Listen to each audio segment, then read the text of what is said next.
कालच्या निवडणुकीमध्ये अगदी 1200-1250 मताच्या फरकानं या ठिकाणी आपलं सीट जे आहे ते पाठीमागे राहिलेलं आहे. अन्यथा जवळपास ते गाठीत आणलेलं होतं. जाऊ द्या, आता मागचं सोडून द्या ना साहेब. त्यावेळेस मी कोणत्या पक्षात होतो? कदापि म्हणजे यापूर्वी कधी नाही वाढली एवढी कमळ चिन्हाच्या नगरसेवकाची संख्या सुद्धा महाराष्ट्रामध्ये 100% वाढणार आहे. आणि तसं जामखेड शहराला कमळ चिन्ह काही नवीन नाही.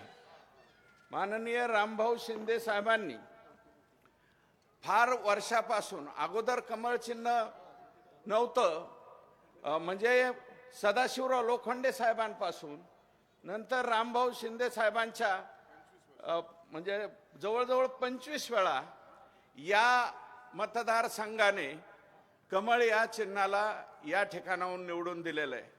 आता कालच्या निवडणुकीमध्ये अगदी 1200-1250 मताच्या फरकानं या ठिकाणी आपलं सीट जे आहे ते पाठीमागे राहिलेलं आहे.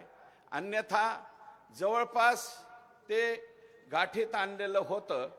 तसं आता या नगरपालिकेमध्ये अमित भाऊ चिंतामणी हा चांगला मुलगा आहे, सगळ्यांना बरोबर घेऊन चालणारा आहे आणि आबांनी सुद्धा या ठिकाणी पूर्णपणे समर्थन दिलेलं आहे. पक्षाचे सगळेचे सगळे लोक एकत्रितरित्या या ठिकाणी काम करतायत. मग या शहरासाठी असलेली घोडेगावची पाणी पुरवठा योजना असेल, या शहरामध्ये अंडरग्राउंड ड्रेनेजची आवश्यकता आहे, पाण्याचा निचरा होण्याची आवश्यकता आहे. आणि या शहरामध्ये कारण पूर्वी ग्रामपंचायत होती, म्हणजे राळेभात या ठिकाणी सरपंच असताना आबांचे बंधू महादेव आप्पा त्यांच्या कालावधीपासून पूर्वी हे छोटं शहर होतं, हळूहळू मोठं होत गेलं आणि ग्रामपंचायतीच्या कालावधीत कामं झाल्यामुळं थोडं अरुंद रस्त्याचा सुद्धा प्रश्न साहेब या शहरामध्ये आहे.